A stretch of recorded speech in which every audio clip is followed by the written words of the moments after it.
I'm Dr. Adam Abrams. A significant portion of my ophthalmology practice is devoted to the diagnosis and treatment of glaucoma. Glaucoma is a very common eye condition that, if undetected and untreated, can cause gradual blindness.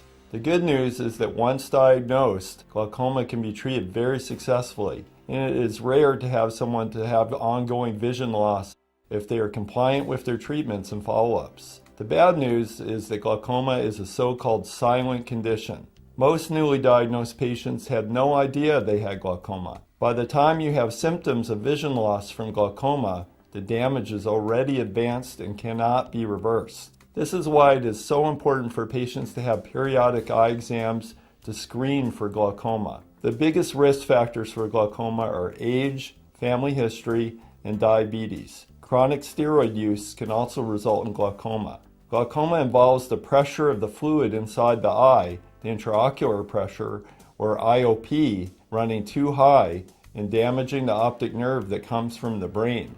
The damage takes the form of an indentation or cup on the surface of the nerve, which I can see when I look inside your eye with examining lenses. If the eye pressure is not lowered, the cupping becomes progressively worse, and the patient's field of vision gets smaller and smaller until the central vision is lost. In most cases, this progression is very slow, occurring over many months to years. Most cases of glaucoma affect both eyes. In some cases, the diagnosis of glaucoma in a new patient is obvious if the IOP is high and there are obvious signs of optic nerve damage. However, there are many patients with borderline glaucoma, so-called glaucoma suspects. The patients show only some of the signs of glaucoma, such as cupping but normal IOP, or high IOP but normal appearing optic nerves. In some patients, the IOP spikes at night and is never caught during exams in the office. And in other cases, the optic nerves that appear to have damage, but after testing,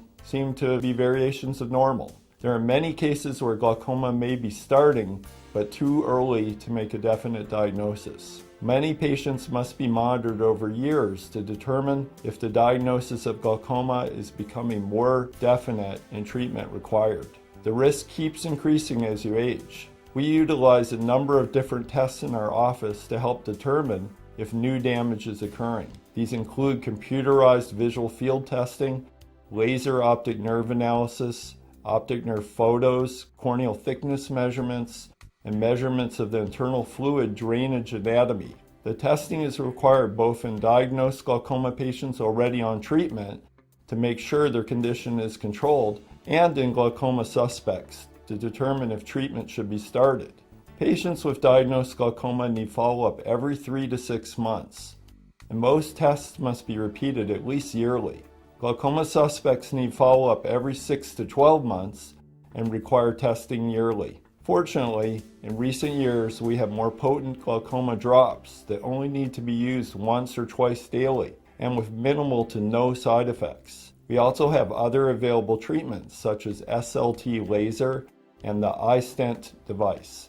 Some patients must take several different glaucoma drops each day. None of the treatments are cures, and IOP must be checked and your eyes examined on a regular basis to make sure you are controlled.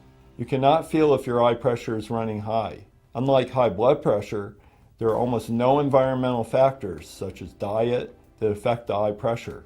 Steroid intake or yoga headstands are among the only environmental factors that can raise IOP.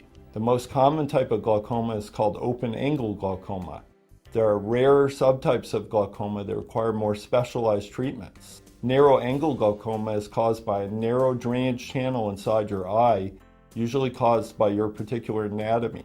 A specific laser treatment called an iridotomy can often correct this abnormality.